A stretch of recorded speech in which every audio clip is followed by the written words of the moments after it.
29 November నాడు ఎన్నిక జరిగింది. ఎన్నిక జరిగిన తర్వాత మేము ఓడిపోయాము. డిసెంబర్ 3 నాడు రిజల్ట్స్ వచ్చినాయి. కాంగ్రెస్ గవర్నమెంట్ డిసెంబర్ 7 నాడు వచ్చింది. డిసెంబర్ 7 నాడు కాంగ్రెస్ గవర్నమెంట్ వస్తే ఇక్కడ ఒక చాలా ఇంపార్టెంట్ విషయం మీకు చెప్పాలి.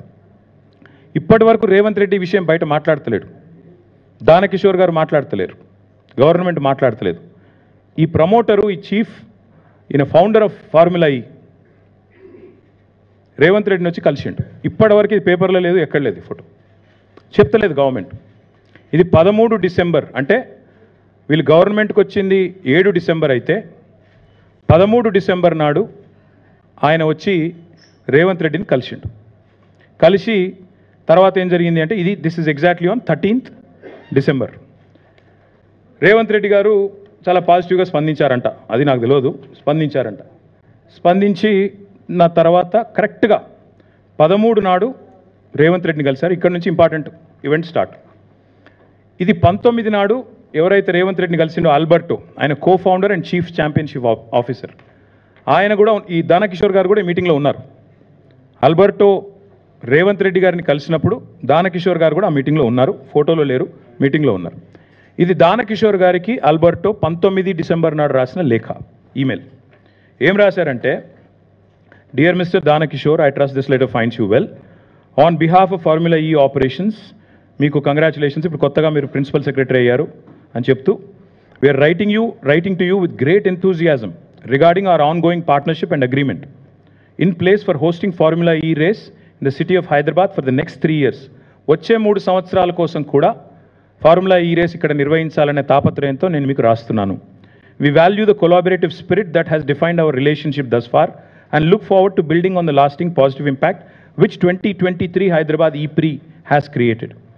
ఇక ఇనాగరల్ ఎడిషన్ 31,000 మంది వచ్చారు, దాదాపు 190 కంట్రీస్లో చాలామంది చూశారు అని చెప్తూ, నెల్సన్ అనే సంస్థ $83 million, ఇదంతా కూడా మీకు ఇస్తాను, మీకు అన్ని కూడా షేర్ చేస్తాను, మీరు చూసుకోవచ్చు. $83 million లాభం జరిగిందని చెప్పి రాశారు అని రాస్తూ, ఇక్కడ నుంచి important. Following my encouraging personal meeting with chief minister Revanth Reddy last Wednesday in Hyderabad, we kindly request return confirmation that newly elected government will progress with the existing agreement between Formula E operations and the MA and UD department. As part of the confirmation to the event, I'd also like to request your commitment to an operational delivery plan of the event. Anjeppi Formula E event director, with whom you had fruitful conversation earlier, will be in touch with you అని చెప్తూ డీటెయిల్డ్గా email రాసి ఆయన ఏమంటారంటే, ఇందులో చాలా important line ఏంటంటే, I fully appreciate the short preparation time to familiarize yourself with Formula E project, yet I am required to request the receipt of a letter of confirmation of the event commitment by no later than 21st December 2023, close of business India time. 13 రోజు ముఖ్యమంత్రిని కలిసిండు, 19 రోజు email చేసిండు ఆయనకి, దానకిషోర్కి. ఇదేది కూడా ఇప్పటివరకు government బయట చెప్పట్లేదు.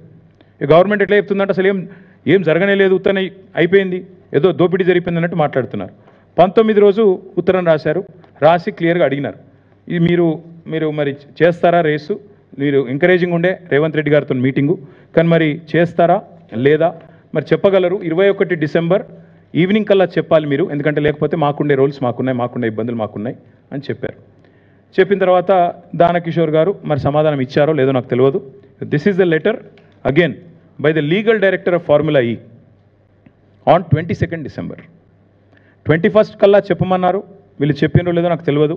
22nd నాడు వాళ్ళ లీగల్ డైరెక్టర్, ఫార్ములా ఈ వాళ్ళ లీగల్ డైరెక్టర్ దానకిషోర్ గారికి ఉత్తరం రాసిండ్రు. ఏమని, this letter is sent, basically terminate చేస్తున్నాం, బ్రీచ్ జరిగింది, కాంట్రాక్ట్ బ్రీచ్ జరిగింది, మీరు పైసలు కట్టలేదు కాబట్టి మరి Dear Danakishore, following our letter dated 19th December, which content requirements still unaddressed from your side, FEO has no option but to formally notify you, pursuant to section 23.1 of the schedule 2 of the agreement, that MA and UD department is in material breach of our agreement due to failure to pay a significant amount of fees. ఇక్కడ విచిత్రమైన విషయం ఏంటంటే, మీరు ఇది వినండి దయచేసి.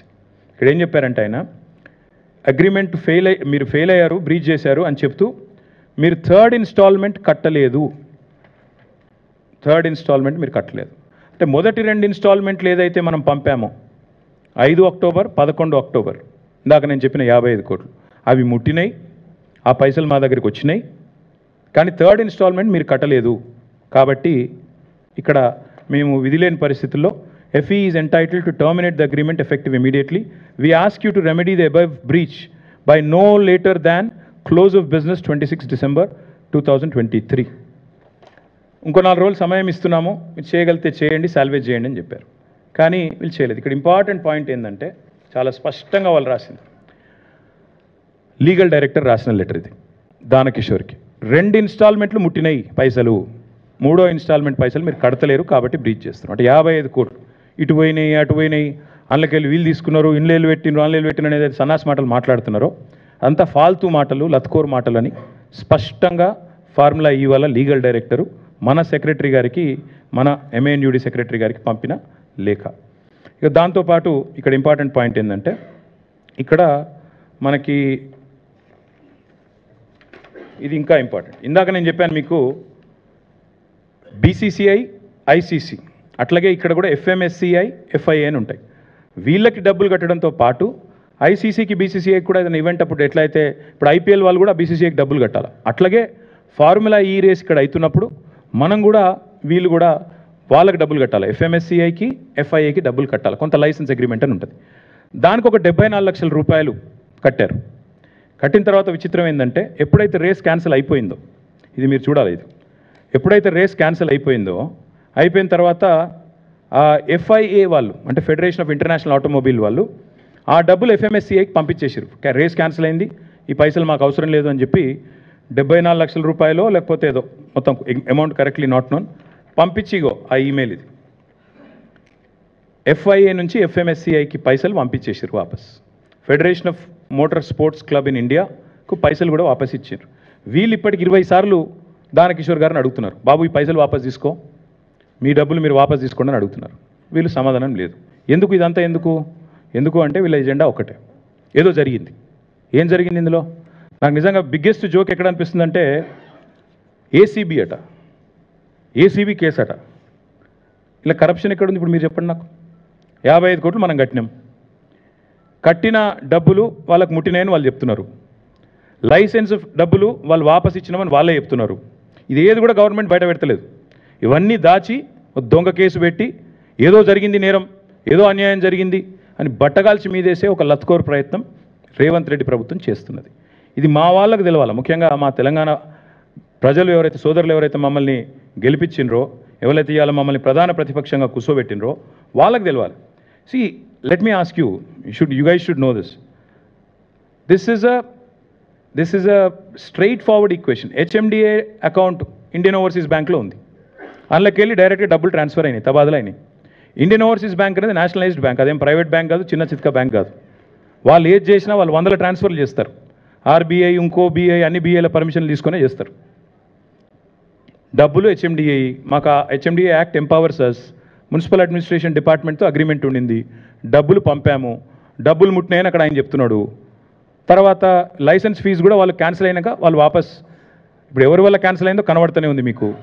వీళ్ళు చేతగాంతనం వల్ల వీళ్ళకి స్పోర్ట్ అర్థం కాదు, వీళ్ళకి కాన్సెప్ట్ తెలియదు కాబట్టి వీళ్ళ తెలివి తక్కువతనం వల్ల రేస్ పోయింది. పోయిన తర్వాత ఇవాళ నిజంగా చెప్పాలంటే ఎవరైనా కేసు ఎవరి మీద పెట్టాలండి? రేవంత్ రెడ్డి గారి మీద కేసు పెట్టాలి. ఎందుకు? ఒక ఇంత అద్భుతమైన రేస్ను హైదరాబాద్ కాకుండా చేసి, ఇండియాకు కాకుండా చేసి, ఇండియాను ప్రపంచవ్యాప్తంగా బదనాం చేసినందుకు, ఇజ్జత్ తీసినందుకు ఆయన మీద కేసు పెట్టాలి. నేను ఊరికే అంటలేను, మీరు చూడండి.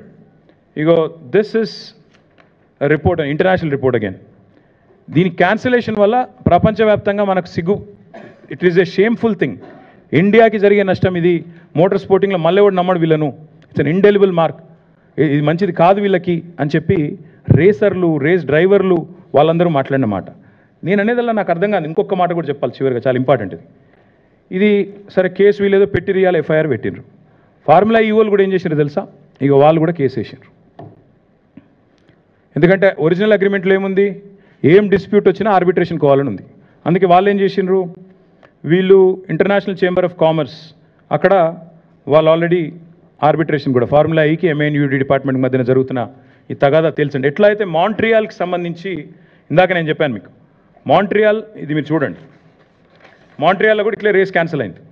క్యాన్సిల్ అయినాక మరి ఫార్ములా ఈ వాళ్ళతో లిటిగేషన్ పోయినరు. ఆఖరికి $3 మిలియన్ లిటిగేషన్ సెటిల్ అయింది. అట్లాగే సెటిల్ చేయాలన్న ఉద్దేశంతో హరీష్ సాల్వే అనే ఒక ప్రముఖ లాయర్ ఉంటారు. ఆ లాయర్ని పెట్టుకొని వీళ్ళు లండన్ నుంచి వీళ్ళు ఈ ఆర్బిట్రేషన్ ప్రొసీడింగ్స్ కూడా వీళ్ళు స్టార్ట్ చేశారు. ఇది ఏది చెప్తలేదు ప్రభుత్వం.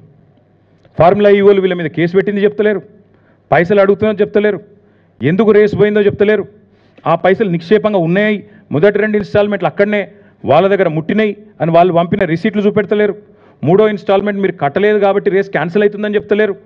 ఆఖరికి FMSCI దగ్గర వచ్చిన పైసలు, వాపసు వచ్చిన పైసలు అవి తీసుకుంటందుకు కూడా వీళ్ళు ముందుకు వస్తలేరు. This is the fact of the matter. ఇందులో ఇప్పుడు కరప్షన్ ఎక్కడుంది, కాకరకాయ ఎక్కడుంది, కేసు ఎక్కడిది, ఎక్కడిది నాకైతే అర్థమవుతలేదు. ఇక మీకేమైనా అర్థమైతే నాకు తెలియదు. కానీ ఇలా ACB అట. ACB అంటే ఏంటంటే యాంటీ కరప్షన్ బ్యూరో. కరప్షనే లేనప్పుడు ACB ఎడికి వస్తుంది? ఏం కేసు ఇది? అసలు మెడకాయ మీద తలకాయ నోడు పెడతాడా ఈ కేసు? అసలు ఎవడన్నా దివానాగాడు తప్ప, హౌలగాడు తప్ప ఎవడన్నా పెడతాడా ఈ కేసు? నేను అందుకే అంటున్నా, ఇలా కన్ఫ్యూజ్ అయ్యేది లేదు, ఏం లేదు. రేవంత్ రెడ్డి చేసే మరొక లత్కోరు ప్రయత్నం మాత్రమే ఇది. నరేందర్ మీద, లగచర్ల రైతుల మీద మొన్న చేసిండు. సరే 37 రోజులు కొట్లాడి 37వ రోజు ఇలా మా సోదరుడు బయటకు వచ్చిండు. మా మీద కూడా కేసులు పెట్టి సతాయిస్తా అనుకుంటే నేను ఒకటే చెప్తున్నా రేవంత్ రెడ్డికి, మేము ఒక ఉద్యమ నాయకుడి బిడ్డలం, ఉద్యమ నాయకుడి సైనికులం. ఏనాటికైనా చెప్తున్నా రేవంత్ రెడ్డి, నీలాంటి చిల్లరగాళ్ళ కేసులకు, నీ లత్కోరు పనులకు భయపడేటోడు ఎవడు లేడు. నువ్వు మా ఇంటికి కూడా వీకలేవు, అది కూడా చెప్తున్నాను. నువ్వేం చేసుకుంటావో చేసుకో, భయపడేటోడు లేడు, లీగల్గానే కొట్లాడతాం, అది కూడా చెప్తున్నాను.